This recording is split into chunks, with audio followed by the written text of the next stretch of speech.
A voice laments a fateful meeting. A straw hat flies toward a blonde man. A black-haired woman strolls through a field. Astaroth, a demon lord of death, finds the human world boring compared to her own. She recalls a woman's warning about the human world. She scoffs at the memory, finding the humans around her dull and insignificant. A sudden gust of wind snatches her hat. A hand swiftly catches the hat midair. The blonde man returns her hat with a remark. A disembodied voice offers sincere thanks. Hearing her voice, the blonde man is captivated. Blushing, the man asks for her name, much to her surprise. He insists, asking again for her name. He touches his neck, a thoughtful expression shifting into a warm smile. He gives her a charming, confident smile.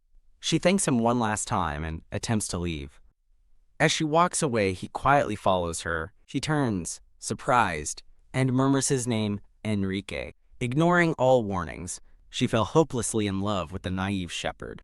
Enrique stammers in confusion as she turns back. She smiles warmly, delighted they've met again. Enrique is utterly flabbergasted by her sudden reappearance. Astaroth leans in close, invading his personal space. His initial shock quickly melts into a bashful blush. A sly, knowing smile spreads across his face. She worries her approach was too strange, remembering she isn't human. They stand together in a small village, facing one another. He chats animatedly as they walk through a field together.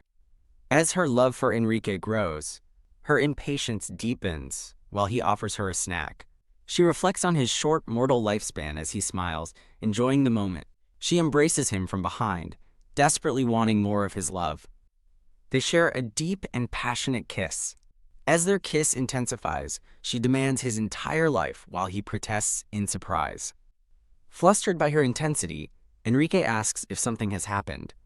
She silently vows to make every part of him hers. She suddenly proposes marriage, leaving Enrique stunned. Seeing his hesitation, she asks if he doesn't want to. He looks at her with an expression of pure love. Enrique happily agrees, and they kneel together before a church altar. Though a demon, she found herself foolishly praying to God. Holding his hand, she prayed to be with him until the very end. Dressed for her wedding night, she waits alone, wondering where Enrique is. She recalls a time when she made him promise not to come to her house. Now she wonders why he always forbade her from visiting his home. Deciding they are married now, she playfully imagines him as a slob before arriving at his quaint house. She steps inside, calling out for Enrique. Finding him in another room, dressed in formal robes, she questions why he isn't in their nuptial chamber. Ugh, a pained Enrique grips a small, ornate dagger. "Ack!" she screams, bound by magic, as he plunges the dagger into his own chest.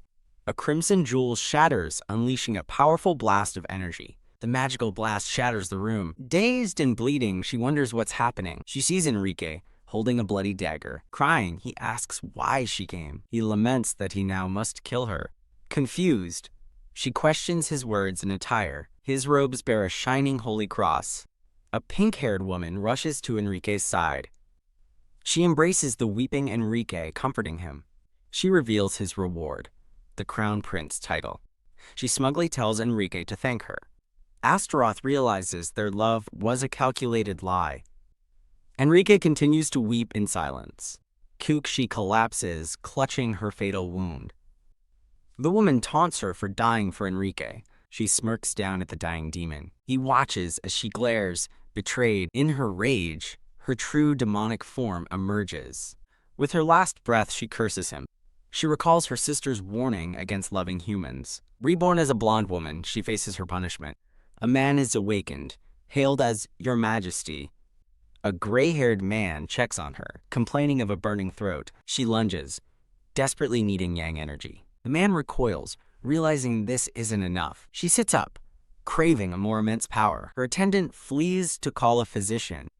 Her red eyes open, wondering where she is. She feels weak and powerless, crying for help. Bam! Her bedroom door is thrown open. She wonders if her expected visitors have arrived. A lone, blood-soaked man appears. His golden eyes burn with intensity. She sits in bed, wondering if he's an assassin. She dismisses the idea. He's too young and injured. He stumbles toward her as she asks him to stop. He reaches out, pleading for her to stay back. He collapses, grabbing her ankle as maids scream. She wonders what is happening as he falls on her. The man lies on top of her, as someone asks if she's all right. She's annoyed her weak new body couldn't dodge. He collapses beside her, blood dripping on her chest. She orders her frantic maids to stand down. She feels his hot breath and senses it's not a fever. She's shocked by a sudden rush of power. Golden light envelops them both. As she recognizes the power, she wonders why a descendant of the sun god is dying here. A sly smile forms as she realizes he's her perfect medicine. Promising to return with supplies, she channels his power. Revitalized, she feels her body becoming stronger. She plans her next move as maids reveal her new identity, the Empress. She issues a strict order. No one is to enter her chambers without permission. Arriving at the archives, she requests the imperial family tree and this year's records. It was a bright, cold day in April, and the clocks were striking 13. She carefully flips through the records. She realizes it's been 5 years since her death, meaning Enrique should still be alive. In a flashback, the pink-haired woman promised Enrique the Crown Prince title for the demon's corpse. She considers two possibilities for Enrique's absence from the records. First, the name he gave her was a lie. Second, he might not be from this country. She resolves to focus on gathering information, and also gathering more positive energy. She spots a familiar figure through the window. As a maid discusses the summit banquet, she stares intently at the newcomers. She seethes, recognizing the pink-haired woman from her past. The woman, Nini, reports that she has checked all banquet preparations. Nini gives a confident, knowing smile. Astaroth glares, recognizing that smug expression. It's the same look Nini wore as she lay dying. Rage consumes her as a dark aura builds. Collapsing onto her bed, she recalls her personal motto. Elsewhere, a blonde emperor orders an aide to consult the empress about the banquet. The truth becomes clear. Enrique is the emperor of this country, now sitting on the throne. She realizes he became emperor for killing her, his name was a lie, and he didn't even win the other woman. Clenching her fist, she fumes over his failed love and her sacrifice. She's enraged. He flaunts his affair when he already has an empress. She scoffs that he should have made his lover the empress. What he loves more than that woman, she realizes, is the throne. Her attendant arrives with medicine, asking if she is all right. She turns with a wicked grin, startling him. Stunned by her sudden mobility, the attendant voices his surprise and concern. She orders him to leave the medicine and go immediately. She declares this her chance to destroy the two of them. With a crazed, tearful smile, she sees an opportunity to steal everything. She will take all that Enrique has ever wanted. But first, she must nourish her weak body. She looks down at the injured man ready to feed. A vision of a crown fills her mind. She decides to take what she needs. Leaning over the unconscious man, she prepares. She will only take a little from him. She prepares her power. She will just make him a little drunk with her magic. Suddenly, the man convulses with a pained groan. NGH. His deep wound causes a violent seizure. This unexpected seizure will complicate her healing. Massive torrent of blue energy erupts from them both. An overwhelming energy surges from her eye. The powerful blue energy floods the room.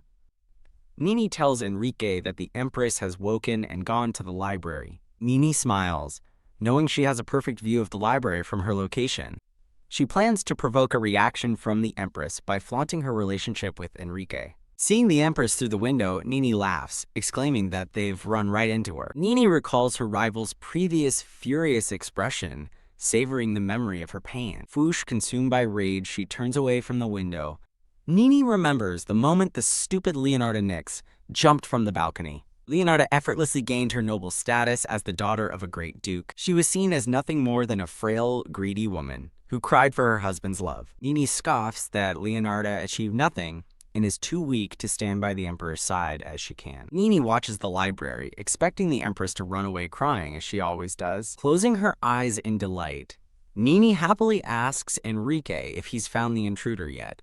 Back in the mystical space, the powerful energy envelops her and the unconscious man. She finds the sheer amount of energy radiating from him surprising.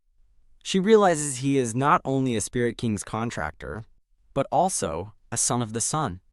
Legend tells of the sun god's love for a mortal, whose descendants became the Khan royal family. But their great power came with a price. Leaving the desert meant losing the god's divine protection. Looking at his condition, she guesses the boy was cast out from his homeland. Someone in power, fearing his strength, must have banished him. He was likely sent to die under the guise of a plausible mission. Grok, she offers to save him in exchange for his energy, but he groans in pain. He weakly opens his eyes, telling her to get lost. Dismissing his protest, she tells him to think of her touch as a simple goodnight kiss. Thwack! He grabs her hand, desperately telling her not to touch him. He suddenly pulls her into a tight, desperate embrace. He pants, a single tear falling as he struggles against her. With his last ounce of strength, he pushes her away. Now in a child's form, she's annoyed by his resistance, but notes his fainting works out perfectly. Back in her adult form, she summons a spirit to fetch medical supplies. A large, humanoid water spirit materializes before her. The spirit manifests with a look of clear annoyance. She smirks, telling the spirit it knows who she is and will cooperate. She gives it an ultimatum: help her, if it wants to save its contractor. She asks the Spirit King why one of the sun god's bloodline is so easily injured. She recalls hearing they are supposed to heal quickly, without a single scar. Looking at his back, she's shocked to find it covered in old, bloody scars. The spirit reveals that he has never once received treatment in his entire life. The cruel revelation gives her a moment of pause. She thinks the abuse he suffered is far too cruel for someone so young. Looking at him with newfound sympathy, she vows she would never treat him that way. The scene shifts to the grand palace exterior. A crying maid rushes to her, asking where she's been all night. She sits, realizing she lost track of all time while in the spirit space. Her 3 attendants express their relief, having searched the entire palace for her. All she has of Leonardo's past are brief, sad memories of her final moments. The maid explains their fear that she had been overcome by grief again. She realizes with surprise that the abandoned Empress Leonarda had people who truly cared for her. She wonders if the previous empress threw her life away in ignorance. Thwack! A flashback shows a man whipping himself before a cross. Thwack! Blood splatters across his white clothes. Thwack! The whipping continues relentlessly. The purple-eyed man weeps, his bloody hands clutching the rope. Reading Leonardo's diary, she recalls with disgust how Helene kissed Enrique in front of his wife, and how powerless she felt to stop it.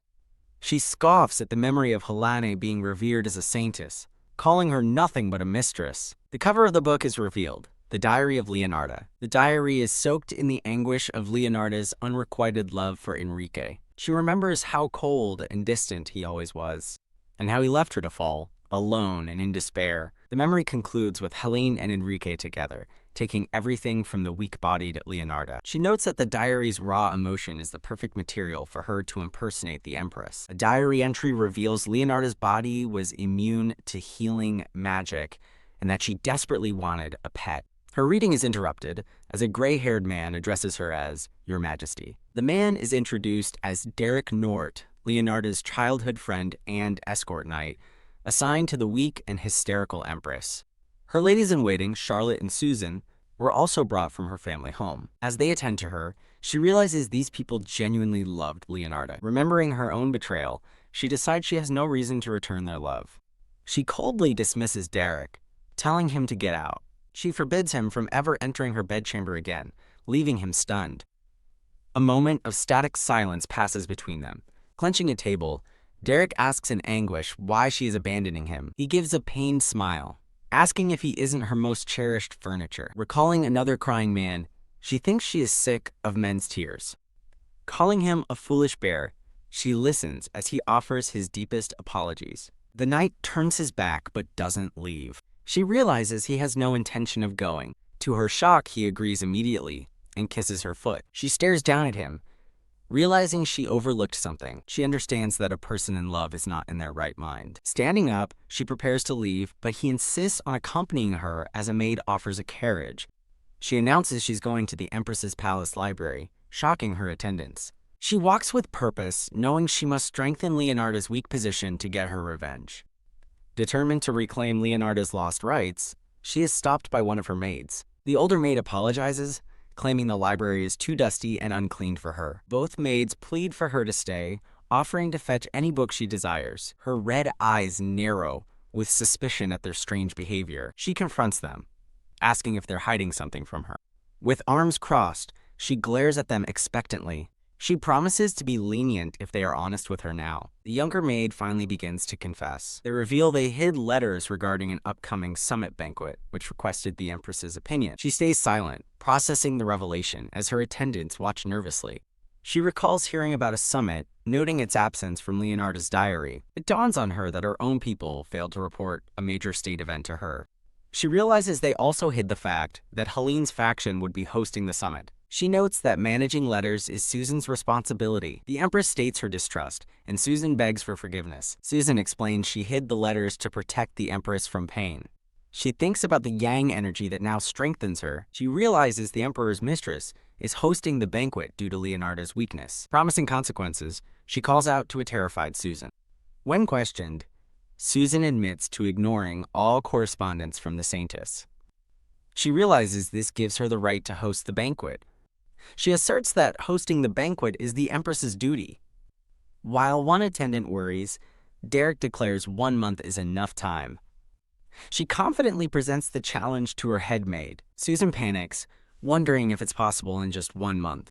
The Empress smirks as Susan nervously agrees to her plan. She vows to never again give up what is rightfully hers. The letter confirms an upcoming summit with Quan. She connects the summit to the desert nation of the boy she saved. She suspects Quan's emperor sent the boy as an assassin. Returning to her chamber, she finds the boy gone, leaving a gift. She puts on the sparkling bracelet he left for her. She silently wishes for his safety, hoping he won't be hurt again. The scene shifts to a grand throne room, where the boy kneels before a ruler. A single bead of sweat reveals his tension. A lone, cloaked figure gazes at a desert city under the moonlight. His torn clothes hint at the difficult journey he's endured. He appears, and a voice identifies him as the cursed imperial prince. People flee in terror, screaming to escape his deadly curse. He arrives at a guarded gate, his head bowed. A guard welcomes him, privately shocked that he returned alive. The Emperor asks if he's injured as a small spirit hovers nearby. He remains silent, head bowed, the blue spirit resting on his shoulder. As the ruler expresses relief, the spirit tells the prince he's lucky to be healed. The spirit asks about his healer, but the prince admits he doesn't know. He only recalls that she was a strange woman. He remembers how she, though frail herself, cared for him like a child. The memory of their close proximity brings a tear to his eye. The Emperor snaps, demanding an answer from Miriam Khan. Miriam quickly apologizes for his lapse in attention. The spirit realizes the Emperor was asking about the mission. The opulent ceiling looms over the tense throne room. He recalls facing a monster-like being, who immediately detected him. Overwhelmed by his opponent's power, he could only flee.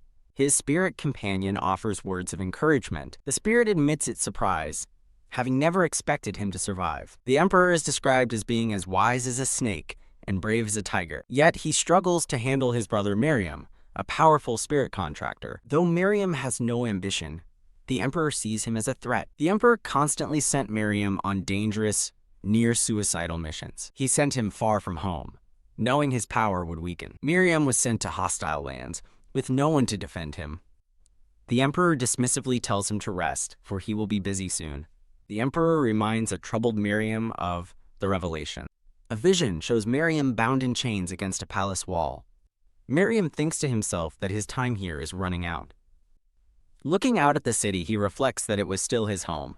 He clutches his head, confused by a sudden, painful thought. He dismisses the thought, deciding to forget it. He believes his will is unimportant, and hopes that by killing his emotions repeatedly, he will one day feel nothing. He collapses onto his bed, certain that day of numbness will come.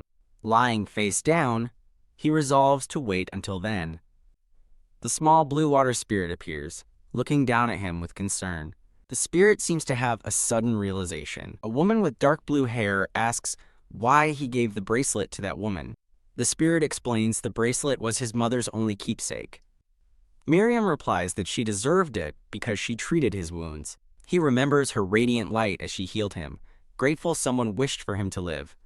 The memory of the blonde-haired woman's ethereal form lingers in his mind. He knows this gesture was important, since he'll soon be sent to that place. He speculates that she might be a palace healer or maid. A radiant vision of her face fills his thoughts. Blushing, he clutches his chest, daring to hope for something more. He recalls her gentle touch on his bloody forehead. Curled up in bed, he lets the warmth of the memory envelop him. A faint, hopeful smile touches his lips. The scene shifts to a grand palace in Nyx the following day. Sigh. The Empress stands before a set of ornate doors, steeling herself. She glances at a nervous official standing nearby. The official explains the Emperor is busy as she recalls her marriage vows to Enrique. Standing beside his silhouette, she affirms she is still his wife. She feels like a demon, trapped and vulnerable in a human body. But before a holy cross, she knows her true essence remains. She resolves to confront the man who killed her and reclaim her title. Bam! She throws open the doors, startling a sweating man inside. It is Enrique, caught off guard with his shirt unlaced. His purple eyes widen in shock as he sees her. Across the table, the pink-haired woman, Helene, looks on. Realizing what's happening, Helene feigns shock as the Empress judges Enrique's character. The Empress looks down on them with cold contempt. She inwardly rages at the thought that her past self loved such a man. A formal portrait introduces the blonde man by his childhood name, Enrique. In a flashback, Enrique stands triumphant over a defeated horned demon, lauded as a hero who slew one of the 7 great demons. But the Empress knows the true source of his power. His divine surge came from absorbing her magic when she was Astaroth. She knows that pure magic, when claimed by another, becomes divine power. Vowing to never forgive him, she swears she will take everything back and kill him. The scene shifts to a council meeting, where noblemen look on thoughtfully. The nobles listen with serious expression. The Empress addresses the council, announcing the upcoming summit with its distinguished guests. Taking her seat at the head of the table, she declares the Empress's palace will host the banquets and asks for their support in fulfilling her duties. Enrique smirks. Helene is stunned, and an advisor wonders if this is a political move or a reaction to their recent encounter. An official reminds the room that hosting banquets is the Empress's original duty anyway. A portrait introduces Duke Ahilo, Leonardo's powerful biological father. An official explains that until now, the Saintess has shared the Empress's burden. Other officials argue that for such a dignified banquet, the experienced Saintess should take charge, while the Empress handles smaller events. The narration reveals their opposition stems from one thing: factional strife. A diagram illustrates the delicate political balance between the Emperor's, nobles, and temple's factions.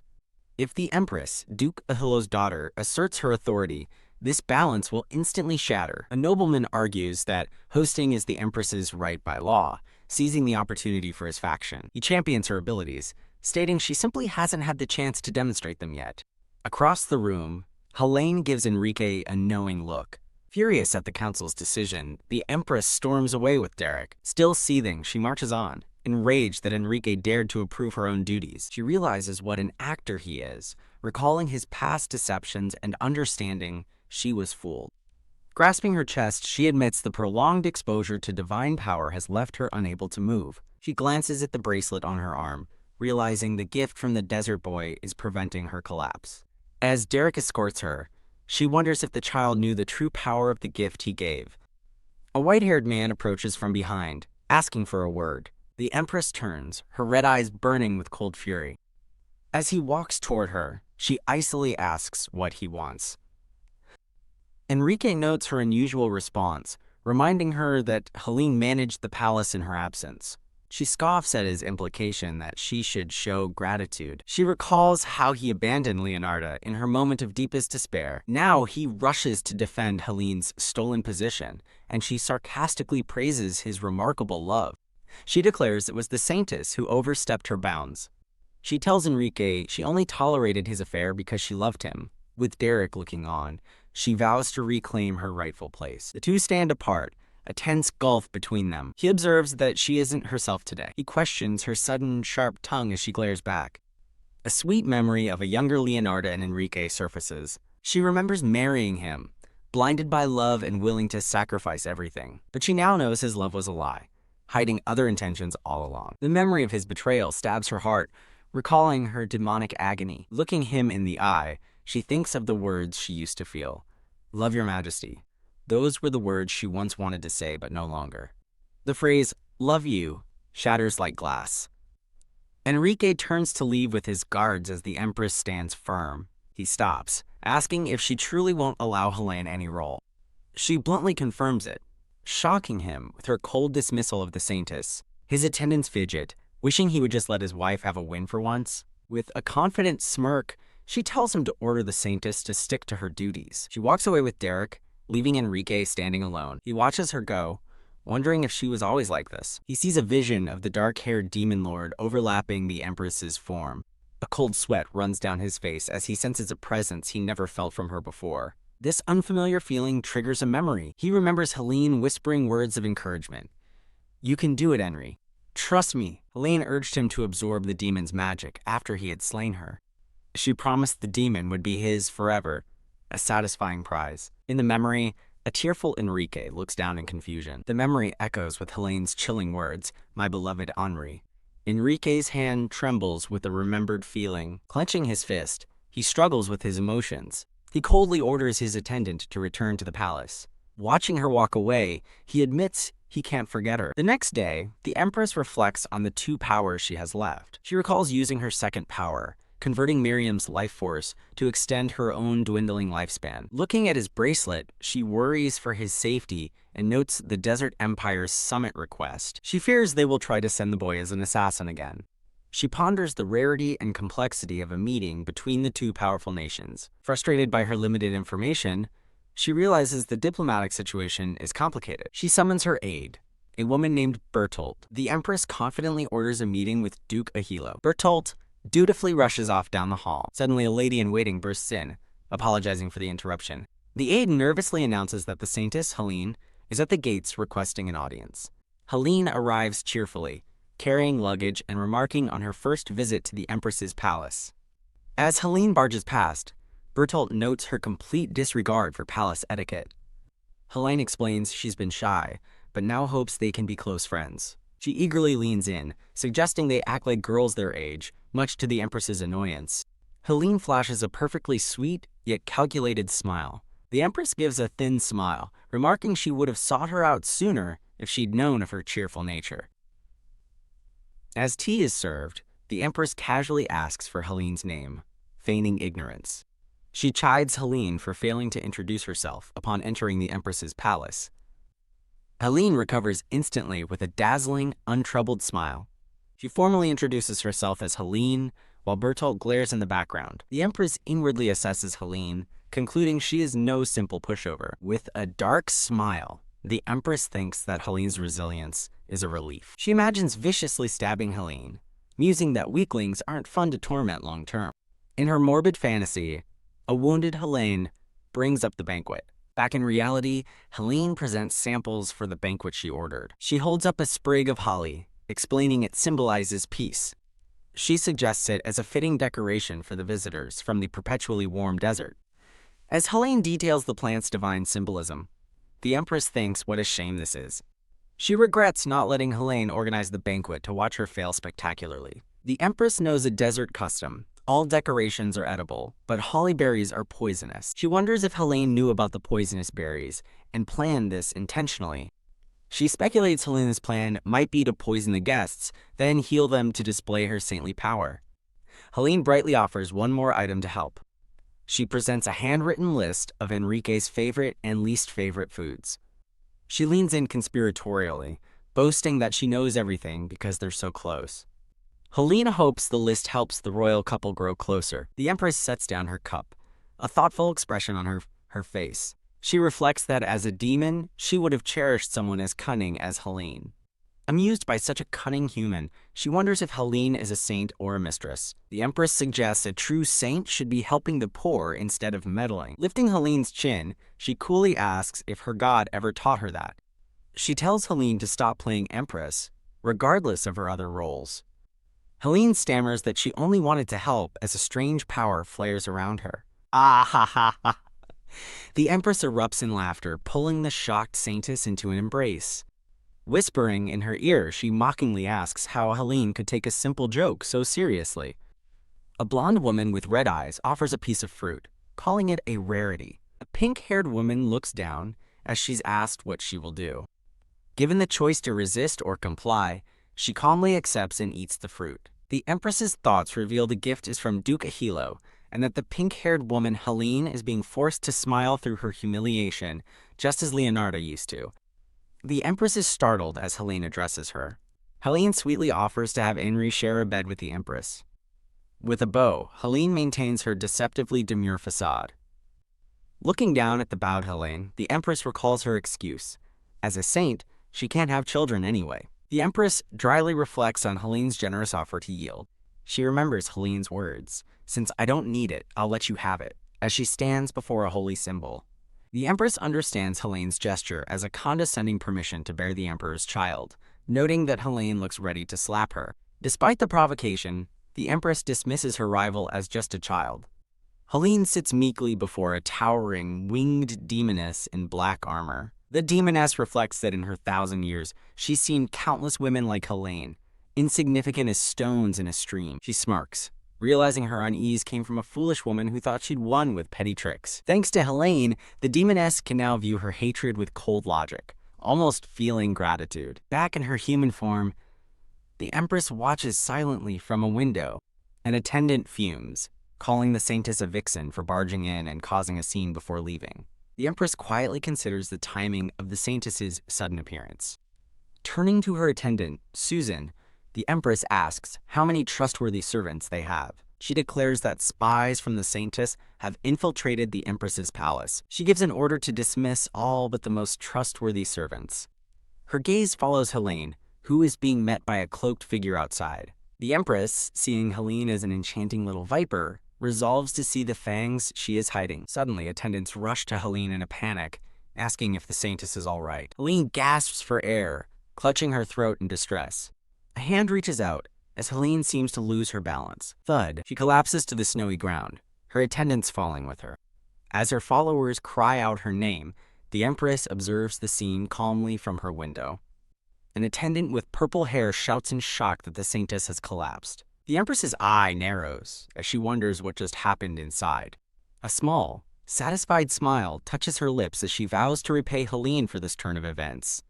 The next day, a blond man with a goatee is summoned before the Empress. The Empress calmly addresses the man, her father, before her. He is identified as Duke Ahilo, Leonardo's father and the leader of the noble faction. The Duke asks if the Empress is all right. Having heard about the Saintess's visit, the Empress sits opposite her father, ready to discuss the matter. She dismisses the incident as too trivial to have warranted his concern. It's revealed that Helene's collapse was caused by a simple peach allergy. The Empress reflects that it wasn't even poison that brought her rival down. While the Duke wonders if it's a new scheme, he declares this is their last chance, as the Empress rests her head on the table. He urges her to use the upcoming banquet to completely crush the Saintess. The Duke warns that the Saintess will only become a greater threat with the Emperor's favor. An attendant interrupts, stating she has a question for the Duke. Unrolling a large map, she asks about the true reason the Desert Kingdom requested talks. Duke Ahilo listens with a serious and contemplative expression. He explains that the atmosphere in the Desert Kingdom is strange, mentioning a sun symbol. The request for talks, he reveals, came after they received a revelation of unknown content. The Empress sits alone, pondering the meaning of this revelation. The demoness within her notes that such revelations are often the intentions of a demon lord. She wonders if it could be them a vision of three powerful, horned figures against a starry sky appears. In a cosmic void, the Empress's demon form wonders about her sister's actions. As black feathers fall over the palace, an aide tells the Empress she must be tired. The Empress dismisses her aide, Bertolt, wishing to be left alone.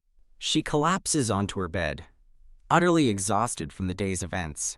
Her red eyes open as she questions if possessing this body after her death was a coincidence. Remembering her demon sisters, she wonders if they would mock, pity, or scold her now. In her human form, she reaches toward an unknown future, symbolized by falling feathers. Looking at her hand, she worries that her quest for revenge will bar her from returning home. She fears another demon has taken her domain and her place in her sisters' hearts.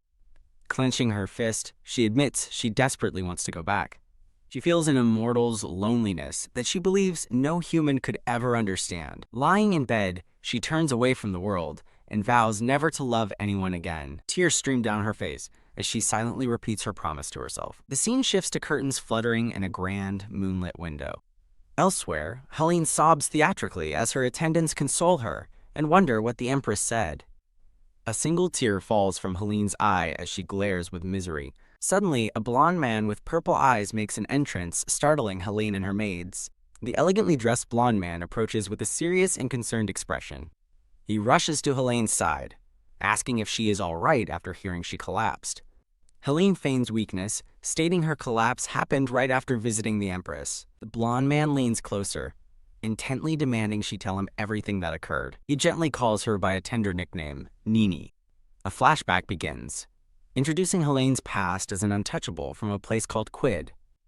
In a grimy alley, a dirty hand roughly grabs her shoulder. She is held by a gaunt man in an isolation zone reserved for so-called criminals. The place was so desperate that its inhabitants resorted to cannibalism to survive. A man shouts that people from the temple have finally arrived. A mad scramble ensues as everyone rushes to get relief supplies. Amid the chaos, a young Helene is shoved to the ground while crying out for food. She looks up from the dirt, her face a mask of shock and hunger. From the ground, she helplessly watches others get food from the temple officials. A priest looks on with detached pity, remarking how nice it must be for them. Helene bitterly thinks that those people live in a world entirely separate from hers. Grasping the stone ground, she seethes at the injustice of their noble birth. Kneeling in the pouring rain, she cries out that she lives in hell for that one reason. As two priests take shelter from the sudden rain, Helene makes a desperate prayer. She asks the heavens what she did wrong to deserve such a miserable existence. She declares her desire to live nobly, enjoy fine things, and command respect. Her prayer escalates into a demand for the power to rule the world. As if in answer, a brilliant bolt of lightning descends from the sky. The onlookers are terrified by the sudden and powerful lightning strike. Young Helene floats into the air, surrounded by a holy light and ethereal wings. The divine radiance transforms the dreary camp around her. Her eyes open, now glowing with an otherworldly power. The stunned priests realize they are witnessing the birth of a saintess. The flashback ends as Enrique, now with blonde hair, comforts the distraught Helene. Wiping her eyes, Helene insists to Henry that she's fine despite her tears. Enrique tells Helene, whom he calls by her name, not to hold it in, suggesting stress is the cause. The blonde emperor listens as Helene speaks. He asks, "What?" after she apparently says something about the Empress. Helene thinks that although the Empress has never been discriminatory, she knows accusing her will provoke Enrique, who is sensitive about her origins. As Enrique takes her arm, Helene feigns innocence, saying she didn't mean to challenge the Empress. Enrique pulls Helene into a comforting embrace. With a cold glint in his purple eyes, he vows the Empress will regret stealing her work. He moves in to kiss her, thinking that Henry's honor is also precious. Helene pulls him closer, deepening their embrace in the ornate room. With eyes wide open, Helene accepts his passionate affection. Later in bed, Helene calls out to Enrique, asking if he understands her true feelings. Her inner voice commands her to push herself. She resolves to make the Empress regret everything and never again covet what is hers. Remembering her past, she thinks that after escaping the gutter, the world owes her better. In the present, she looks up at a shirtless Enrique. Alone in her bath, Helene contemplates her next move. She bites her finger, realizing her plan requires Henry to love only her. She recalls Henry's lack of reaction to peaches, dismissing the devil he once loved as worthless. The real problem, she knows, is the woman Henry once loved. She remembers that woman's favorite food was peaches. Determined, she decides she must have nothing in common with her rival. Facing her reflection, she vows to bury every memory of that woman beneath her own. She dismisses a memory as unworthy of comparison, then slumps in frustration. Panicked, she wonders why she feels so uneasy when her plan is working perfectly. The next day dawns over the magnificent palace. The Empress sits at her desk, holding a peacock feather quill. Her aide, Derek, reports that his men couldn't act due to the Emperor's direct orders. Seeing his frustration, the Empress correctly guesses he had a quarrel. Her eyes flashing, she thinks Enrique is despicable and decides on her response. An aide bursts through the doors, urgently calling for Her Majesty. A slam echoes as two panicked ladies-in-waiting report that the designer, architect, and artist have all suddenly cut contact. As her aides fret, the Empress realizes all her banquet collaborators are gone. She imagines herself chained to the throne, wondering if the emperor truly doesn't care about losing face. She speculates they're ruining the banquet just to spite her, but concludes this turn of events is actually better. The empress calmly summons her 3 aides, Susan, Charlotte, and Derek. She stands with resolute purpose, ready to act. The sound of trumpets echoes from the castle walls. A pair of knights stumble along, drunkenly singing about, heading to the training ground. One knight clutches his stomach and groans, wondering what the point of all this is. Another knight laments their fallen honor while his companion tells him to shut up. The empress appears before them at the training ground, holding a practice sword. A knight stares in wide-eyed shock at her sudden appearance. With a slight smile, the empress watches as a knight questions if it's really her. The knights erupt in disbelief, shouting her title in astonishment. A skeptical knight smirks, asking his friend if he's drunk. He turns, and they both freeze as they see the empress is indeed there. Looking down on the disheveled men, the empress coolly states they've all lost their minds. The banner of the Knights of the Valkyrie is displayed. The Empire's 3 knight orders are introduced: the Imperial Guard, the Crusade, and the Valkyrie. In her mind, the empress considers her options, noting the Imperial Guard refused her and the Crusade is away. Holding a chess piece, she concludes this left only one option. She taps a knight, who promptly faceplants on the ground with a yelp. The stunned knights lie on the ground, questioning why the empress is here. The empress looms over the knights, who are now bowing deeply in her presence. A gray-haired man introduces the fallen, bearded commander as the other man asks why the empress is there. The empress thinks the commander's sorry state explains the rumors about abolishing the Valkyrie. The commander despairs, recalling that after the previous commander's execution, only 4 knights remain. The empress resolves that she has no choice but to use them. She orders them to gather for training at 6 a.m. sharp, only then earning the title of sirs. Walking away with her aide, she adds one more detail about their training. She turns with a confident smile, announcing she will personally lead them. The gray-haired aide is left completely speechless by her declaration. A knight being held upside down by his friend shouts, "What?" The scene shifts to a grand reception hall as the empress says, "Welcome." She sits at her desk in a regal purple dress, smiling as she reviews a document. A woman with light brown hair, the architect, nervously greets Her Majesty. The empress dismisses pleasantries and tells the flustered architect to have a seat. Pointing to a blueprint, she requests a waterfall and Khan-themed decorations for the banquet hall. The architect looks over the plans and nervously asks about the budget. The empress declares that cost is irrelevant for her first official banquet. The architect stares in stunned silence, a bead of sweat on her face. She asks why she, an unknown architect, is being given this incredible opportunity. The empress explains she recruits overlooked talent, noting how women have few opportunities in architecture. She thinks that fulfilling a human's desire is how a devil makes a minion, then reveals she's reviewed the university's graduation projects. The architect is stunned into silence by the empress's thoroughness. The empress promises her patronage if the banquet is a success. The architect bows deeply, vowing to succeed.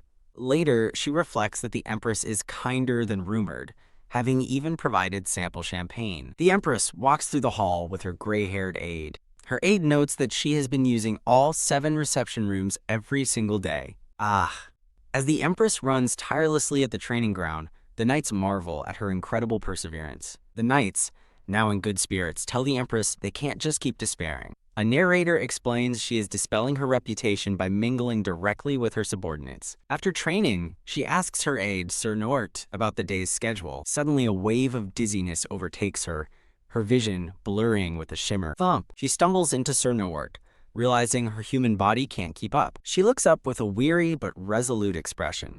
Sir Nort catches her, calling out her name with deep concern. He urgently calls for a physician, but she calmly tells him there's no need. She dismisses the dizzy spell as anemia from her glass body, but Sir Nort insists she not get up. Calling his name, she playfully asks if he'd rather she never left the bedroom. Leaning against him, she suggests he wants her to stay in his arms like before.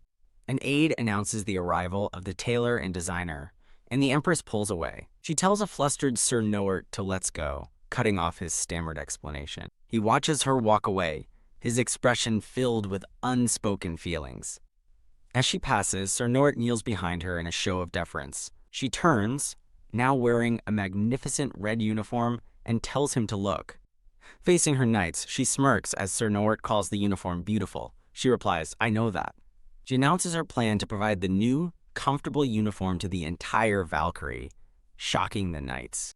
A young knight realizes this was the reason for their measurements and thanks her gratefully. "No!" A knight grabs his comrade's head as the Empress asks if they will yield their glory again. The Empress explains to a serious Sir Nort that this banquet, the first in her name, is extremely important. She states that with the royal guard refusing to help in the crusade away, she has no other options. Gazing at the night sky, she vows not to have what is hers taken away any longer. A knight speaks to his comrades. Sure, they feel the same. The Empress promises to advocate for them despite her unstable position. She looks at them intently, waiting for their decision. A knight narrates their fall from grace, drowning their sorrow in alcohol and feeling useless. But he recalls that the Empress's sharp words actually brought them happiness. The commander and his men now look on with newfound resolve. Beneath the bright sun, the Valkyrie knights kneel in allegiance to their new commander. The Empress smiles, her plan for the knights a success. She thinks about the advantages she holds. She possesses both overwhelming wealth and the legitimate title of Empress. With newfound power, she internally dares Helene to challenge her now. The grand banquet hall is filled with guests. A dazzling success. Two ladies praise the event, wondering if the Empress was always so skilled. Other guests agree she is on a different level than the Saintess, befitting her noble birth. Helene stands alone amidst the crowd, looking on. She receives a scornful glance from a passing noblewoman. Helene closes her eyes, forcing a pleasant smile. Overhearing mocking comments about the decorations, she turns her head. Gritting her teeth, she clenches her fist in silent fury. Her eyes burn with an intense, hidden rage. She internally seethes that the world is unfair, blaming her lack of a powerful family for her inability to compete. She thinks Enrique is cruel for making her enter alone when they always arrived together before. As guests from the Desert Kingdom are announced, she questions why he subjected her to this humiliation. A guest sneers, expecting the desert delegates to be poorly dressed barbarians. A single, polished boot steps into the hall. The desert delegation makes a stunning entrance in magnificent gold and white attire. Their leader is dressed in an ornate, flowing robe. His handsome face and striking golden eyes captivate the room. Helene stares in utter shock and disbelief. As they pass, she can only think that they are magnificent. She finds the leader's vibrant eyes to be the complete opposite of Enrique's. A new, powerful desire flashes in her mind. I want him. From a balcony above, Enrique watches the scene unfold, his hand covering his mouth. The Empress and Emperor walk down a hallway together. They present a powerful, united front, holding hands as they approach the banquet. The desert delegation, led by a long-haired man, watches their approach. The Empress smiles knowingly at the arriving guests. Enrique maintains a cold, stoic expression. The two royal couples descend the grand staircase simultaneously, creating a festive spectacle. The Empress thinks this is far easier than fighting over entrance order. The leader of the desert delegation flashes a broad smile. He grins confidently, his gaze fixed forward. The Empress muses that he seems like a good person, finding it hard to believe he would send his brother to be an assassin. Her thoughts then turn to her husband, Enrique. Enrique watches the proceedings with an unreadable expression. A subtle twitch in his eye reveals his inner tension. He wonders how she managed to find new connections and pull off the banquet after he sabotaged her. He gazes at the Empress, poised and confident. He questions if this powerful woman is truly the Empress he once knew. Secretly exhausted, the Empress hopes her ally, Quan, reveals his intentions before her frail body gives out. The Empress observes the banquet with a confident, knowing smile. A close-up highlights the intricate necklace adorning her gown. A young, golden-eyed man blushes, looking completely flustered. Quan's first consort, Cassandra, suggests that pleasing the Empress will smooth negotiations. The Empress corrects her word choice, demonstrating her knowledge of their language. Cassandra expresses surprise at the Empress's fluency as Quan and Enrique look on. Cassandra compliments the Empress on her impressive language skills, which surprises her. The Empress internally questions Cassandra's flattery, wondering about her true motives. Cassandra and Quan stand together as she begins to speak. The Empress and Enrique watch the desert delegation closely. Quan holds a small, bone-like object, stating that the gods have commanded it, He announces that the gods wish for a unique divine dagger to be presented to her. Unveiling the ornate dagger, Quan explains it will stop the spread of the Desert of Death. Enrique questions the gift of a blade, but Cassandra assures him it is dull. Quan elaborates on the growing threat of the Desert of Death, a land now overrun by magical creatures. He formally implores the Empress of Nyx to accept their offering. The Empress pauses, carefully considering the heavy implications of the gift. The young man holding the dagger wonders if the Empress's liking for him is connected to this gift. Quan deflects Enrique's suspicions, claiming he cannot know the will of the gods. Believing there is a greater purpose, Quan invites the Empress to hold the sacred dagger. The Empress steps forward to accept the offer. The young man realizes with a blush that the Empress had no idea he was the Emperor. Reaching out, the Empress touches the dagger, deciding to test its authenticity herself. A blinding flash of divine energy erupts the moment her hand makes contact. A disembodied voice cries out in anguish for their lost youngest. The Empress finds herself standing in a strange, mirrored space. She realizes the reflection is her true demon form. She understands this is a consciousness space, and she is currently inhabiting Leonardo's body. A voice calls her Uni as her demon self's reflection appears beside her. Startled, she calls out, searching for her eldest Uni. A mysterious voice tells her she must venture further to find her eldest sister. The voice warns that this sister is no ordinary demon, as images of others flash by. The Empress looks on, her expression filled with shock and anticipation. She sees a vision of 3 of her beautiful, horned demon sisters. A hand suddenly grasps hers as a voice whispers, "I missed you." She is overwhelmed by a vision of her sisters embracing her, weeping with joy and sorrow. With tears in her eyes, she desperately asks how she can return to being a demon, admitting how much she misses them. A voice gently tells her they cannot give her that answer. Suddenly, a powerful force begins to pull her away from the vision. Her consciousness is violently pulled back through a vortex of light. The voice repeats that she cannot get an answer until she meets the eldest Uni. A final, blinding flash of light consumes her vision. Thump! She falls to her knees, returning to her physical body in the banquet hall. Dazed, she slowly looks around the familiar yet strange room.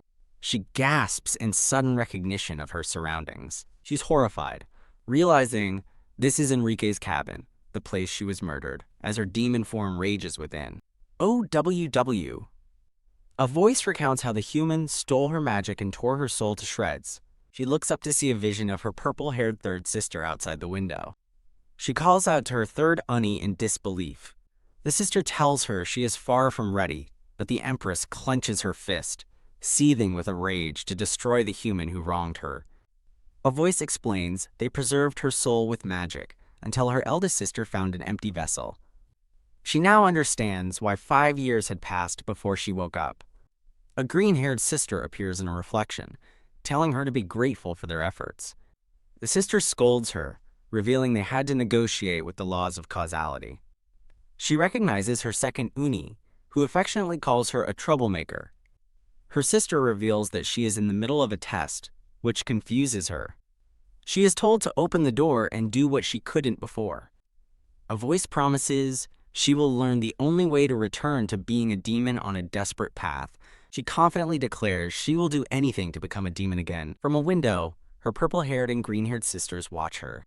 A voice warns that a cruel future may turn her happiness into sorrow. Now with black hair and horns, she hesitantly reaches for the door. Ack! A jolt of energy surges through her horns as she transforms. She steps through the doorway into a brightly lit hall. An unseen woman's voice gently welcomes her child. A handsome, golden-eyed man with brown hair looks down at her. She finds herself embraced by the mysterious man. Her eyes widen in dawning shock as she wonders about this girl's identity. Recognizing him as that boy from the banquet, she demands to know why he's here. He smiles warmly and asks if she likes this new appearance. She realizes he is her eldest sister, who confirms it has been a while as they hug. She asks why her sister has taken the form of that child, and an older version at that. Her sister leads her into a vast, cosmic space. She narrates that her eldest sister is a being who sees the fate of gods and humans. Her eldest sister is described as the primordial darkness that governs life, death, and causality. She stands upon the impossibly vast hand of a cosmic being. She lies in the palm of her eldest sister, a being of immense scale. Her sister offers her an ornate dagger containing a small portion of all their powers. She is given a terrible condition. She must pierce the heart of the human she truly loves. Stunned, she learns that blood from a living heart on the blade is the only way to return. She demands to know what her sister is talking about, staring up at the cosmic entity. Her sister reveals she has sent a man the Empress is likely to love, hoping she'll use the dagger. Her thoughts flash back to the young, flustered, golden-eyed man from the banquet. Questioning the boy's involvement, she's told her second sister found her predictable tastes amusing. Annoyed, she wonders if her tastes are really that obvious, admitting she thought of his face. She dismisses the thought, trying to focus on the more important matter at hand.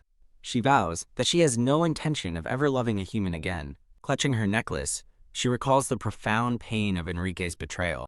A soft memory of Enrique surfaces as she recalls her vow to never love again. She despairs at the cruel task of falling in love only to destroy it herself. Her sister admits it is cruel but insists this trial is the only way for her to return. The target can be anyone, as long as she feels the same romantic emotion that led to her death.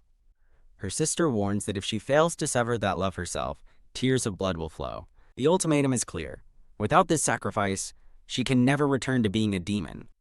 If she fails the trial, she will instead become completely human. Worse, she will forget all her memories of ever being a demon. She gasps in horror, determined not to let that happen. She clutches her head in anguish, envisioning her very power and soul shattering. Her sister's voice explains she will slowly become a different being, no longer a demon. A finger gently touches her hair, a final reminder of her fading connection. Her green-haired sister delivers a chilling final lesson. A voice warns her never to love fully again, but only enough to kill. She is told to embrace her nature and love like a demon. A vision of her powerful, horned sisters fills the cosmic void. Filled with longing, she whispers their name. She panics, realizing the ritual space is collapsing. She reaches out desperately, pleading for them to wait. A brilliant light begins to pull her away. Screaming, "No!" she's reminded that a demon's work is pleasure, not devotion. She sees a final, serene vision of her sister surrounding her. Zap! Her eyes snap open with a jolt. Back in the banquet hall, she stares blankly at the offered gift. She slowly realizes she has returned to reality. A nearby woman asks if she saw something frightening during her brief silence. She answers vaguely that she heard a voice. She reveals the voice told her of a second divine revelation, which Cassandra confirms. A sharp clench of a hand reveals hidden tension. The desert leader introduces the young man as his much younger brother. The narration describes how a young challenger can unexpectedly overthrow a mature leader. Invoking the will of the gods, he pushes his brother forward. He shockingly offers his brother, Merim Kwan, as a tribute to the Empress. Merim Kwan kneels, presenting the tribute box as he is told to greet Her Majesty. He keeps his head bowed in a show of complete submission. A dark voice foretells that her family and sisters are all guiding her toward death. As nobles gossip, she internally admits to being a little twisted. Lifting his chin, she decides she has no desire to kill him. She carefully considers the consequences of accepting him. To the crowd's shock, she leans in impossibly close. Enrique's face twists with rage as he watches the scene unfold. A pink-haired woman observes from above with a look of utter disgust. Her face flushes, her teeth gritted in a silent fury. The narrative recalls the bloody history of a man who killed 13 brothers for the throne. The problem with the young tribute, it is explained, was his stunning beauty. Flashbacks show how women both mocked and propositioned him for his looks. A crushed rose signifies that he became sick and tired of women. The Empress makes her decision, her hand reaching forward. She looks on with a confident, almost predatory gaze. Her lips part slightly, poised to seal the deal. Her touch causes the young man to blush furiously. She pulls him up from his knees into a standing embrace. A nobleman gasps in disbelief at the Empress's bold move. His companion notes she did it right in front of the Emperor. Smiling triumphantly, the Empress accepts the young man as her tribute. She looks down at her new prize with an air of ownership. Blushing, the young man thinks how naive he is, while noting her touch has restored his energy. She turns and boldly addresses her husband, the Emperor of Nyx. The desert leader smugly suggests the Emperor can't be offended, as he also has a concubine. Enrique angrily retorts that Helene is a saintess, not a concubine. The desert leader and his consort share a look of quiet amusement. Cassandra adds that in their culture, a priestess is also a sacred position. Cassandra explains her belief that divinity is preserved by keeping holy figures out of politics. From a balcony above, the pink-haired woman gasps in offense. Watching the scene below, she concludes that this makes something certain. A woman compliments the Empress on the splendor of Nyx's winter garden. As a blonde woman holds her hand, the Empress realizes they seek an alliance with her, not Enrique. They walk through the beautiful garden, which the blonde woman calls the pride of Nyx. The Empress laments how difficult it is to see her husband give another woman his attention. The blonde woman states her husband Kalik is faithful, though his many wives try her patience. She laughs, noting that at least people know to be cautious around her in public, but trails off. The Empress fumes over the shamelessness of a mistress attending such a formal event. The blonde woman observes her, realizing the Empress's anger is completely genuine. As the Empress rants, she realizes her new acquaintance isn't just being polite. She truly empathizes with her. The two women stand together, a new bond forming between them in the moonlit garden. Showing off a large blue ring, the Empress requests to be called by her name, Cassandra. Cassandra admits she is in love, but clarifies her ideal type is a strong man like her husband. She reveals a crucial distinction. She doesn't love her husband, she loves his strength. The pink-haired saintess, Helene, walks alone on an outdoor veranda. Her bare feet land silently on the cold stone of the balcony railing. She grips the railing, seething as she curses the damn barbarian. The Empress clenches her fist, recalling Cassandra's insulting words about concubines and purity. A blue aura surrounds Helene as she stares out into the night. She clenches her fist so hard that it begins to bleed. With a sinister smile, she dismisses the Empress's words, wondering what a barbarian could possibly know. Her hand glows with divine power, a gift from God for her strong desire. Ah. She looks down, surprised to see the blood on her own hand. She glances up to see Miram Kwan walking away in the distance. Helene looks shocked, and Miram Kwan turns back with a look of concern. She quickly grabs his arm, asking him to wait a moment. Thinking of his pitiful situation, she presents her bleeding hand, feigning an injury. Resolved to save him, she asks if he can help stop the bleeding. Ah, she suddenly collapses, fainting into his arms. He catches her, and she looks up weakly, apologizing for the trouble. As his eyes narrow suspiciously, she claims to be frail and anemic. He coldly states he expected the Saintess of the Holy Empire to be different. Kia?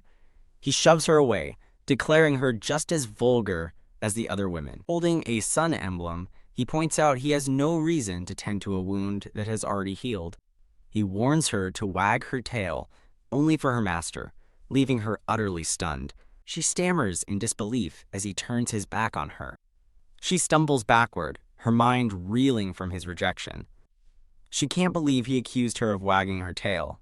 Her fury grows as she reminds herself she is the Saintess who monopolizes all love. From below, a servant looks up toward the balcony where Helene stands alone. Two servants carrying the tribute box wonder what to do with it now.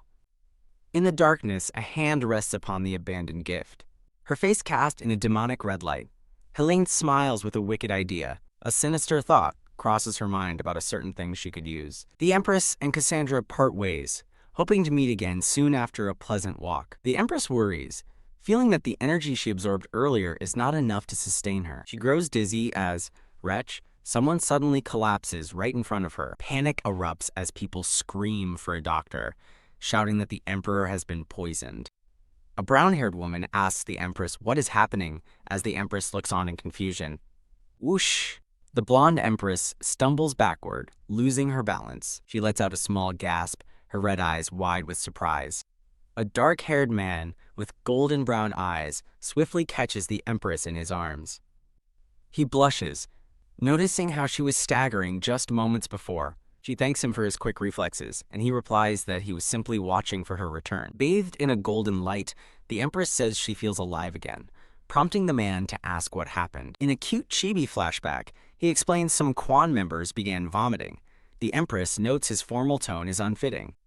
A sly smile plays on the Empress's lips as a realization dawns on her. Across the hall, the pink-haired Helene stands alone, looking anxious. Helene looks startled as two guards in red uniforms step in front of her. A harsh voice orders the Saintess to be forced to her knees as a guard grabs her arm. Helene cries out as she's pushed to the ground, while a blonde man rushes to her side, shouting her name. The blonde man cradles a distressed Helene, glaring with protective anger. He confronts the Empress, who calmly explains she's holding Helene responsible for harming the guests. Stunned by her cold logic, the blonde man can only stammer in disbelief.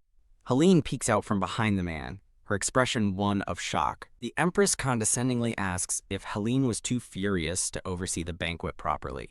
Helene remains kneeling before the imposing figure of the Empress. An attendant gestures for the Empress to look at a nearby table decoration. The decoration is identified as poisonous holly berries, the cause of the guests' pain and vomiting. The Empress internally confirms that holly was explicitly forbidden in her banquet proposal. She further recalls that her proposal mandated only specific, edible fruits be used for decoration. The blonde man defends Helene, stating the holly was a key decoration she prepared before the Empress took over. A noblewoman demands to know why the forbidden plant is there, as the Empress stands over the scene. A doctor tends to a man from the Quan delegation who has collapsed in pain. A handmaiden in a yellow dress raises her hand, offering to testify. She nervously explains that 2 handmaidens from the Lily Palace brought the holly, which she mistook for a new decoration. The Empress declares that a witness has appeared, and she must know why a Lily Palace handmaiden was there. She turns to the sick guests, stating that she is sure they would want an explanation as well. The Empress stands with her back to the ill delegation, her authority absolute. The blonde man grits his teeth, realizing he has no choice but to comply. His hand trembles and clenches into a fist. Panicked, Helene realizes her own handmaidens are about to be seized and thinks this cannot happen. The doctor announces the examination is complete as Helene stares in wide-eyed terror. He reports that the warriors' conditions aren't serious, but they will be sick for a full day. The leader of the Quan delegation finds this deeply regrettable, addressing the blonde man as the Emperor of Nyx. Her eyes glow with menace as she warns that if her warriors don't recover, it will be considered an act of war. A tense standoff fills the Grand Hall, the fate of 2 nations hanging in the balance. The tense silence is broken by a soft gasp. Stepping forward, Helene confidently declares she can cure the warriors instantly with her power. The Emperor of Nyx looks at her in utter shock and disbelief. Admitting she didn't bring the holly, Helene begins to channel a brilliant divine light from her hands. She levitates, angelic wings of pure light unfurling behind her in a dazzling display. Bathed in sacred light, Helene smiles serenely, her power undeniable. The onlookers are awestruck, murmuring that the Saintess's healing abilities are truly second to none. A Quan warrior shouts, "Nonsense," rejecting her help. The Quan leader lunges forward, forbidding Helene from touching her warriors. The Emperor of Nyx holds Helene back, telling her to stay still as the Quan leader looks on, baffled. Confused by his actions, Helene asks the Emperor what she did wrong, as the Empress watches silently. The Emperor explains a desert warrior cannot accept another religion's power. He chides Helene for not being more thorough as she gasps. Tears well in Helene's eyes as she cries out that she didn't know. A title card marks the shift in focus: diplomacy. Onlookers murmur in disbelief, wondering if the Saintess was always like this. A noblewoman declares the stubborn Saintess should be barred from diplomatic affairs for ruining the Empress's efforts. Helene panics internally, wondering why no one will overlook her mistake. The Empress smirks behind her hand, her eyes glowing with sinister delight. The scene transitions with a flourish of crimson. A narration recalls Helene's past, when she earned the name Sacred Compass by using charm as a weapon in domestic affairs. But in the realm of diplomacy, her weapon of charm is shown shattering into pieces. Her charm is now viewed as ignorance, as a noble questions her hosting a banquet without knowing the guest's culture. As another noble worries her mistake could have led to war, Helene bows her head in shame. The Empress addresses the Quan leader, Cassandra, explaining the Saintess is ignorant of their customs. She admits ignorance is no excuse, even if Helene's insult was unintentional.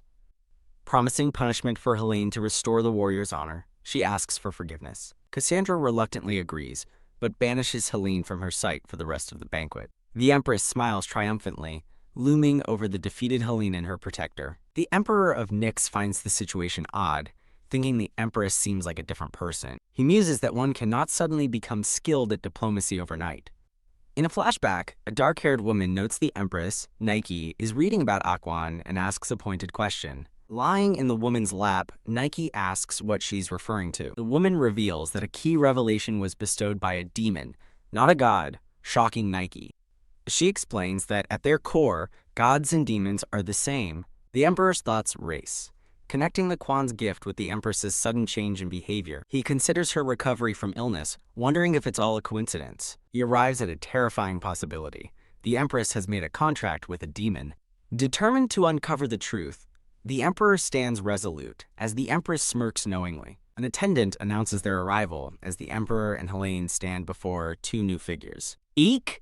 Two handmaidens are thrown to the floor, identified as the ones who brought the vase. The witness confirms they are the ones who brought the hawthorn berries.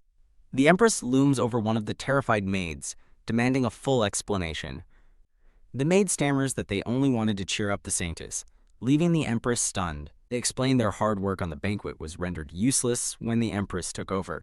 In a flashback, two cloaked figures decide to bring in their discarded fruit decorations, hoping they'll be allowed. The two handmaidens are drawn by the sound of someone crying on a nearby balcony. They find Saintess Helene weeping, her hand bloodied from an apparent injury. Rushing to her side, they ask why she's crying, though she tries to deny it. They immediately assume the Empress bullied her again. Overcome with emotion, Helene cries that she feels like a terrible person. She sobs that while the Empress's banquet is wonderful, she feels sad that none of her own preparations are visible. She apologizes for burdening them, but the handmaidens look at her with sympathetic eyes. Sharing a determined look, the two handmaidens decide to take action. They offer Helene a little gift and tell her to wait before entering the hall. Helene watches them leave, a worried expression on her tear-stained face. Back in the present, the handmaidens finish their story, insisting they just wanted to comfort the Saintess. Helene panics, recalling her maid's confession that they thought the small berries wouldn't be noticed, and that they never imagined anyone would eat them. The Emperor seethes internally, furious that Helene didn't stop them, and resentful of the Empress's lavish spending. His thoughts turn bitter. He'd been waiting for her to collapse from illness, but she's perfectly fine. The Empress's social grace and acceptance of a handsome tribute are noted. In a flashback, a maid kneels before the Empress, Enrique, and Helene. A distraught Helene clutches Enrique's arm, accusing the maid of endangering guests. Enrique demands the terrified maids atone for their crime with their lives. The maids desperately beg Saintess Helene to save them. Annoyed, Helene wonders why they're clinging to her and attracting more attention. A defiant Helene internally vows she will never apologize or submit to the Empress. It is revealed Helene has a trick for crises, feigning a sudden collapse. The Empress demands Helene compose herself, but she stammers an apology to Enrique. Swoosh! Enrique sweeps Helene into his arms, announcing he's taking her to her room. The Empress sharply orders the Emperor to stop right there. She confronts Enrique, questioning if he'll leave without finishing their business. Enrique gives a cold, sidelong glance as he prepares to leave. He callously decides the Empress can handle the rest of the matter. He walks away with his guards, ignoring the Empress and leaving her behind. Carried away, Helene internally gloats that Enrique chose her in the end. The Empress is welcomed back to her palace by her staff.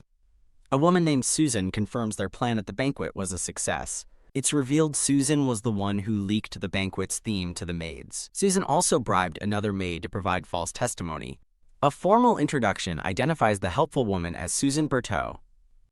As Susan talks, the Empress feels a wave of dizziness come over her. She clutches her chest, lamenting the weakness of her fragile body.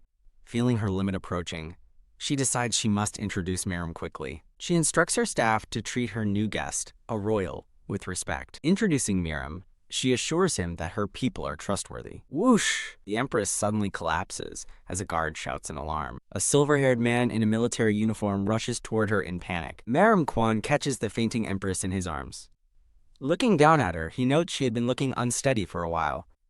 In his arms, she internally scolds herself for trying to walk on her own. The silver-haired guard looks on with a tense and worried expression. Resting in Miriam's arms, the Empress lets out a soft laugh. She tells him playing meek doesn't suit him, then admits her faint was out of habit. The silver-haired man stands ready, watching Miriam hold the Empress. Miriam and the guard argue over who will escort the Empress to her bedroom. The guard insists, telling Miriam to simply lead the way. The Empress thinks about how her guard, Derek, must feel flustered. The narrative notes that Helene, who caused the incident, also faced consequences. A week later, a letter bearing good news arrives from Duke Ahilo. In her private chambers, the Empress reads the letter with a satisfied smile. Looking toward her grand doors, She gives the order to send them in. Merim Kwan enters her room, now dressed in more casual attire. A close-up highlights Merim's handsome features and striking golden eyes. A maid brings a food cart as Merim approaches a table. A flashback reveals Merim stood guard outside her door until she awoke. The Empress wonders if he grew attached just because she saved him once. Now awake, she asks if he is okay, and he thanks her for her help. She smiles softly, asking if he was worried about her. At her question, a deep blush spreads across Merim's face. Merim denies being worried, but the Empress finds his blushing response cute. The Empress observes him with a soft, thoughtful gaze. Noticing the lack of meat, the Empress orders a more substantial meal for the growing Merim. He politely insists that he doesn't mind the lighter fare. A dark, violent memory flashes through Merim's mind. The Empress's expression remains gentle and warm. A servant arrives with a large, freshly cooked steak. He takes a bite, his eyes widening in pure delight. She watches him eat, resting her chin on her hand with an amused smirk. He eagerly devours the hearty meal she ordered for him. She understands the terrible treatment he must have endured, a stark contrast to his innocent enjoyment now. She offers him cake next, and he shyly asks if she's trying to fatten him up, admitting he wouldn't mind. Blushing, a bashful Merim offers her a bite of his dessert. She closes her eyes and warmly accepts the spoonful from him. She reflects on how Merim's comfortable forwardness is a refreshing change from her guard's constant apologies. Later, the Empress and Susan take a pleasant stroll through a sunlit garden. Susan expresses joy that the Empress ate a full meal, but the Empress coolly replies she was merely reading the mood. She remarks on the beautiful weather, noting that spring is fast approaching. Seeing it as a season for change, she asks Susan for a report on her previous instructions. With a look of grim determination, she adjusts her ornate necklace. Her crimson eyes narrow with shrewd purpose. Her plan is firmly set in motion. Susan reports that an investigation of the palace staff has identified 67 individuals with suspicious behavior. The Empress praises her aid and orders all 67 servants to be reassigned immediately. When asked about the vacancies, the Empress states they will simply recruit new staff. With a benevolent smile, she adds that applicants with children will be welcome. She outlines generous new benefits, including family lodging and boarding school support, giving hope to commoners. Susan is deeply moved, certain that these generous acts will win the Empress immense public praise. The Empress internally confirms that gaining public approval is exactly her goal. She acknowledges that she is currently losing to the Saintess in both public opinion and official standing. As she stands in the garden, her long and calculated game begins. She recalls a bitter memory of Enrique and Helene, vowing revenge for all they have taken from her. Remembering her past torment, she swears she will take everything from them in return. She clenches her fist, determined to dismantle their lives piece by piece. Like a demon looking to the sky, she resolves to build a foundation of power that no one will ever dare to challenge. The Empress turns to Susan, addressing her by her last name, Bertolt, with another favor to ask. She realizes she needs a cunning, skilled, and flexible aide to handle her administrative work. Her mind wanders to a former subordinate from her demon days, a perfect fit, despite his insufferable personality. The next day, the scene shifts to the Imperial Palace training grounds. The Empress arrives with her attendants, greeting the assembled knights. She is dressed for action in a practical outfit with a leather corset. The knights rush toward her in a panic, asking if she is all right after her recent collapse. An attendant calmly instructs the worried knights to calm down and take 4 steps back. Another attendant sheepishly explains on their behalf that they were just worried. The Empress watches, amused by the knights' awkward display of concern. A knight leader explains that her command has quelled all rumors about their uncertain future. A flashback shows the moment the knights turned their backs on the Saintess, cementing their new allegiance. A crest appears, declaring that the Valkyrie Knight Order has now become the Empress's sword. She thanks Sir Werkson for their loyalty and prepares to introduce someone. Presenting Merim, the Empress announces that he will begin training with the Valkyrie. A knight asks Merim if they should address the Empress as Your Highness. Merim firmly instructs him to treat her as a fellow knight. 2 nearby knights react with simple surprise. The knights get overly friendly, grabbing Merim and marveling at his combat-ready muscles. The Empress watches, thinking they've taken her order to be casual a bit too far. Merim angrily tells them to stop touching her, but the Empress thinks this is exactly what she wanted. A dynamic shot shows the Empress falling through the air. As she falls, she calls out to Merim, telling him to look at her. He catches her, and she rests in his arms as he looks down at her. Merim looks down with a deeply flustered, blushing face. The Empress gazes back at him with a knowing and calm expression.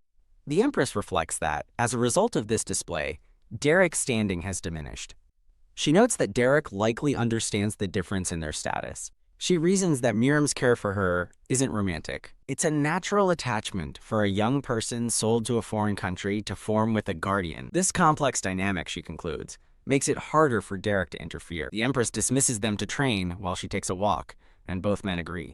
As she walks away, she worries about the subtle tension between the two. She begins to run across the training grounds. Her thoughts shift to a more important concern: how to pass her sister's test. Remembering a vision of a demoness, she resolves to find someone worthy of her love. She continues her determined run across the grounds. She ponders finding someone worthy of loving while watching the knights. Annoyed, she concludes there's no one suitable, as they're all far from her type. She considers Mirim, who her sisters approved of, but decides he is too young. She dismisses Derek, uninterested in a man who loves another woman, the real Leonarda. Jogging on, she feels like this whole ordeal is some kind of selection contest. She stops abruptly, confused by a commotion behind her. Turning around, she sees a fight has broken out among the men. A knight cheers as Derek and Merim face off, Merim's eyes sharp with focus. The Empress watches in flustered surprise.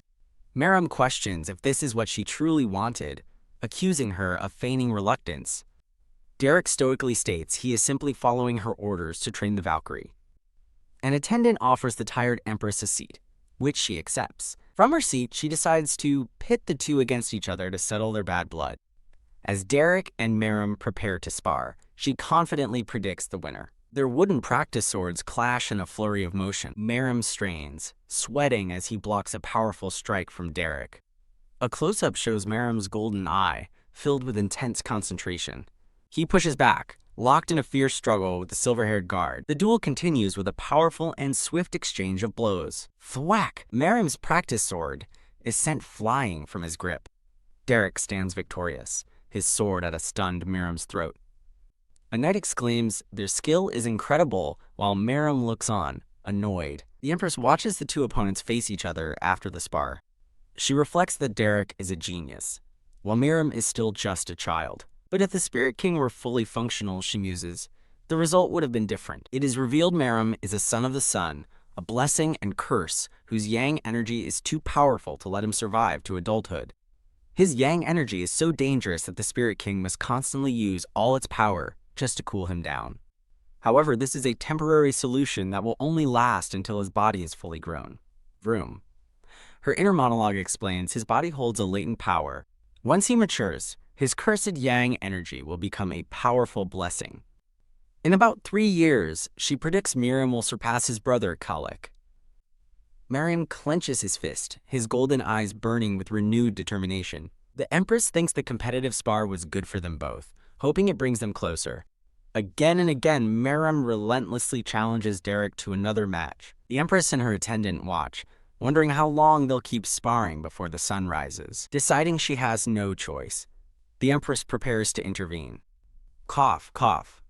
As the Empress fakes a cough, Merim and Derek rush to her side in alarm, asking if she's all right.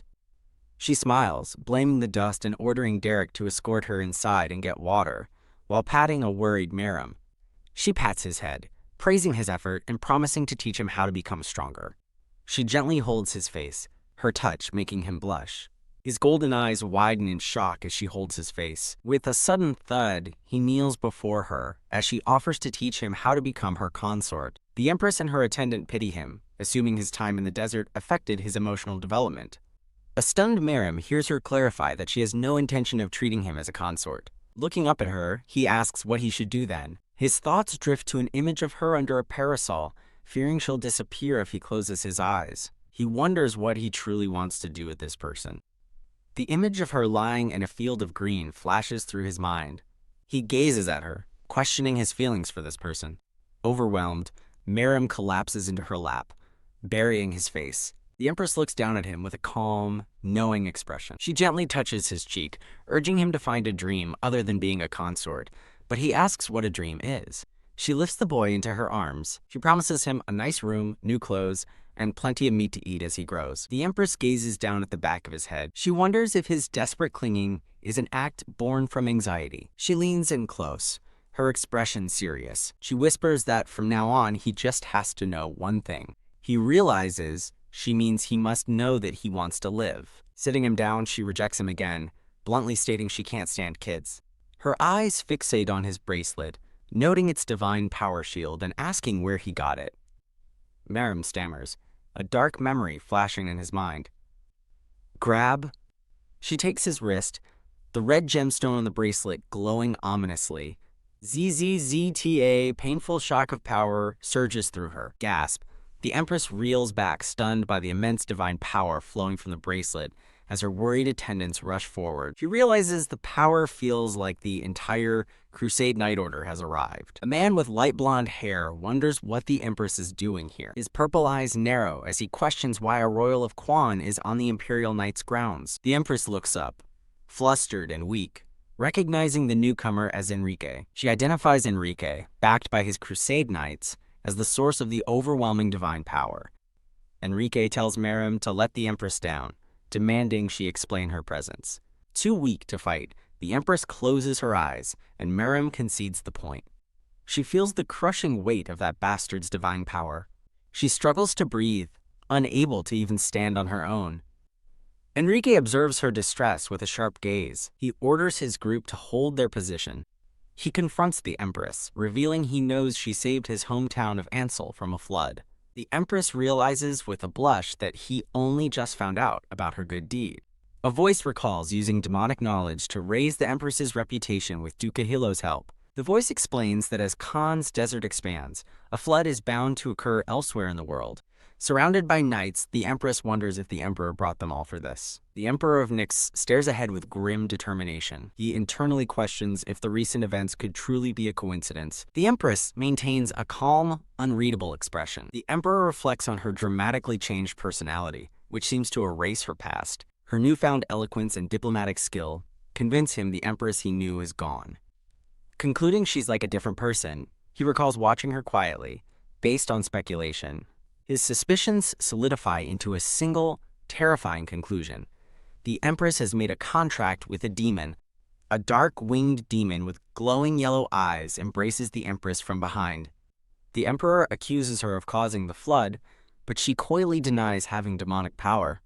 Grasping his sword, the Emperor resolves to pass judgment and demands she answer him. Brilliant white wings unfurl as a voice begins to offer an unbelievable explanation. The Empress stands piously, hands clasped, as angelic feathers drift around her. The Emperor and his knights stare in absolute shock. As the knights question if the Empress is now a saintess, the Emperor realizes his efforts were futile. An aide asks the Emperor if Her Majesty's claim of a revelation is just a lie for attention. The Empress asks what good lying would do, as a sinister voice echoes her, using her name, Nike. The Emperor of Nyx turns away, his posture one of defeat. His expression hardens with silent, determined fury. Nike states that the god within her finds him irritating and warns that her patience is at its limit. The Emperor suddenly addresses the assembled knights, thanking them for their long service. He announces that the continued existence of their order, Valkyrie, has been discussed. Standing before the Empress and her knights, the Emperor declares them officially disbanded. Both Nike and her knight are stunned into silence by the sudden decree. Before she can react, two guards seize the Empress's arms. Nike watches helplessly as two of her loyal knights are forced to their knees. The Emperor looks on from above, thinking he can't bear to see this. He justifies his decision, explaining that more young people with divine power are appearing. The Empress is startled, wondering if the number of divine power users has truly increased. Realizing the implications, she inwardly concludes this is a bad sign. A golden scale of justice appears as narration states causality's balance cannot be broken. As Nike plans to have Dukahilow hire mercenaries, one of her knights is silenced for protesting the Emperor's order. The Emperor looks back, coldly confirming the knight's accusation of disobedience. In a stunning turn, the Empress looks up with a confident smirk. She gently orders a kneeling knight not to bow his head. Lifting his chin, she declares she hates to see what is hers looking so dejected. Nike smiles warmly, encouraging her knight as he remains kneeling before her. A legal text reveals that imperial law allows the empress to command her own personal guard. The empress smiles triumphantly as her knights realize the loophole and exclaim in shock. The emperor and his aide watch, completely taken aback by her move. The empress's knights erupt in disbelief, questioning if this is even possible. In a tense face-off, the empress challenges the emperor, asking if he'll go back on his word. The emperor scoffs in exasperated disbelief. The empress calmly looks down upon the now kneeling emperor of Nyx. A dark voice inside her mind mocks the emperor's self-important expression as pathetic. The voice recalls his true nature, a child who sobs when overwhelmed, as shown in a flashback. The demon questions if his crown is just for hiding emotions, remembering his tears and declaring it unforgivable. The demonic voice furiously demands he show the pathetic sobbing self he revealed when he killed her. The empress agrees to name the new Knight Order. A shattered memory reveals her sinister approval of the Astaroth Order. Enrique cries out in a memory, cursing her as a dark-haired woman offers marriage. The dark-haired woman declares she will soon be his lover. Through shattered glass, she introduces herself. "My name is Astaroth." Tears in her red eyes, the empress gives a chilling, triumphant smile. Astaroth's voice taunts Enrique, confirming he remembers her name. Swoosh Enrique rushes forward, shouting for his majesty. The empress fights back tears, wondering why she feels so emotional. A golden-eyed knight steadies the empress, who looks up in surprise. The golden-eyed knight stares ahead with a serious, intense gaze. The empress looks back with a calm, unreadable expression. The knights kneel, pledging their loyalty to follow Empress Nike. The empress calmly accepts the new reality she has created. As Enrique despairs, the empress announces she will personally fund the new Knight Order's facilities. Enrique watches with a grimace as the empress walks away. In a dark vision, a voice reminds Enrique of the wife he killed. The scene transitions with a blur of motion. Feeling exhausted, the empress struggles to stay on her feet as night falls. She desperately grips her arm, determined not to collapse. The golden-eyed knight appears behind her, offering to catch her if she falls. Giving in to exhaustion, she collapses into his strong arms. He notices something on her arm with a gasp of surprise. Carrying the unconscious empress, he walks on with a lingering question. A dark room is shown, with a blood-soaked whip and bucket. Enrique kneels alone, his back torn and bleeding from self-flagellation. He recalls killing the Great One, Astaroth, the same demon, now contracted with the empress. He remembers absorbing her power to prevent her resurrection, his hand glowing with blue energy. Kneeling in a moonlit room, he questions if their fates are irrevocably intertwined. A flashback begins, recalling their first meeting was for mutual gain. A young Henry asks a pink-haired Helene why they're in a specific village. Helene cheerfully reveals a demon lives there, suggesting they kill it to make Henry the next emperor. Henry expresses doubt, but Helene insists it's his only path to the throne. Promising to make him emperor, Helene touches his cheek with a determined look. She pulls him into an embrace, smiling confidently. Leaning in, she coyly asks the young man, "You trust me, Henry?" They share a deep and passionate kiss in the golden light. A new flashback begins, titled, "The Day I First Met Them." A younger Henry looks out over a vibrant, sunlit field. He meets a woman with long black hair holding a parasol. He is instantly captivated by her, his eyes wide with wonder. Recalling their time together, he remembers being charmed by their unexpected kindness and purity. The memory of a tender kiss with the dark-haired woman flashes by. He remembers the bloody scene in the chapel on their planned wedding night. Resolved, he recalls his decision to save the dark-haired woman he loved. He also chose to defy the god he had always worshipped. But it's too late. A scout reports Helene and the Crusaders are approaching. Realizing the danger, Henry panics and prepares to flee. He looks down in despair, questioning how everything went so wrong.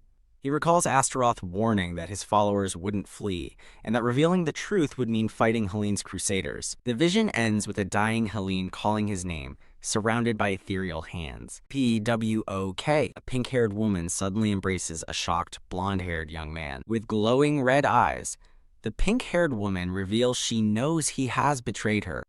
She hugs the flustered young man, reassuringly claiming she is the only one who knows his true intentions. Guiding his hands to a sword, she commands Henry to pick it up and kill the demon. As shadowy hands cover his tear-streaked face, a voice promises to be his compass. A compass materializes as the voice instructs him to simply go wherever she points. In the past, he stands across from the dark-haired woman as narration questions that pivotal moment. His thoughts are interrupted as a blue-haired woman opens the door, calling for Enrique. Kneeling over the body of the dark-haired woman, he clings to the belief that Helene had to be right. However, tears of immense sorrow streamed down his face. He gained powerful divine energy and a crown, all that remained of his ordeal. Looking at his crown's reflection of the dead demon, he vows to protect what he earned through their sacrifice. As a sinner, he resolves that he must never be careless, happy, or joyful. Punishing his own body, he holds on to the belief that their soul is still alive. He desperately begins to pray to his God. His blood-stained hands are clasped tightly in prayer. Kneeling in agony, his prayer continues with tormented fervor. He sobs and begs for another chance. The scene shifts as the red-eyed Empress looks at her reflection in shock, exclaiming, "Good heavens." Her eye reflects the number 365. Her remaining lifespan is only 1 year. She recalls her efforts to gain 2 years of life, frustrated that it's now been cut in half. She remembers the terrifying power that was strong enough to shatter her divine blocking bracelet. A handmaiden asks if she's all right, but the Empress claims she just has dust in her eye. Standing before her loyal knights, she reflects that her suffering wasn't for nothing, as she now commands the Valkyrie. She smiles slyly, thinking that her new asset will be powerful if raised well. She summons her knight, stating she has something to ask before they establish the new order. She rises and places a familiar hand on his shoulder. Tilting his chin up, she says she was hoping he could be of greater help to her now. Her handmaidens react with shock, as the Empress thinks a vice commander is far more useful than bedroom furniture. She stares down at the nervous knight, a bead of sweat tracing his cheek. A handmaiden mentions the widespread talk of how harshly the Emperor treated the frail Empress. The Empress sits confidently amidst a bed of flowers. An image of her frail past self fades beside her strong current self. She gathers her attendants to announce that she has received a divine revelation. The scene shifts, depicting her 3 listeners as an audience in a theater. She believes her play will be a success now that the time has come to reveal her story. She stands before them as if on a stage, beginning her performance. Touching her necklace, she claims that visitors from Quan said she held a divine will. As her handmaidens react with chibi tears, she explains that something amazing happened when she held the dagger they gave her. She recounts a vision of an angelic figure, explaining that a god sought her out to deliver a message. A handmaiden excitedly asks if she's a true saintess, but the Empress coyly deflects, citing her lack of divine power. The handmaiden agrees, as the Empress adds that she doubted herself for a long time. She preemptively addresses this point, claiming the god told her it was due to her unique constitution. Oma, her other handmaiden, cries, remembering all the suffering the Empress endured, because divine power doesn't affect her. Her attendants jump to their feet, eagerly asking if they can now drive out the detestable saintess. Looking downcast, the Empress explains that without divine power, the Emperor won't believe her. She places a hand over her heart, pausing for dramatic effect. Her handmaidens look on with expressions of deep sympathy and concern. The Empress calls to Derek, wondering if he has accepted her story as he bows his head. Changing the subject, a handmaiden announces renovations for the Empress's palace and rushes off to send a letter. A startled, brown-haired woman opens a door, saying, "Oh!" In the doorway stands the golden-eyed knight, his expression serious and intense. Sweating nervously, the golden-eyed knight averts his gaze. The Empress, sitting in her bedchamber, calmly invites him to come in. He enters the grand room and stands formally before the Empress. The knight asks if she is all right, explaining that he followed her headmaid to her room. She reassures him she's fine, but says he should have sent word.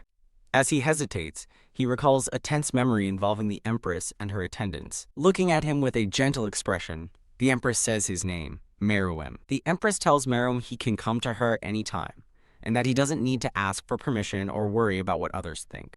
Meruem's golden eye glows with a powerful light. As a golden aura flares, the Empress's voice asks if this is because her power saves him. Meruem leans closer to the Empress, his gaze locked on hers. A small blue spirit appears, confirming it will do anything for her, as Meruem realizes she knows the truth. Turning away, Meruem asks if he can do that thing, leaving the Empress to question his meaning. The back of his neck flushes red with embarrassment,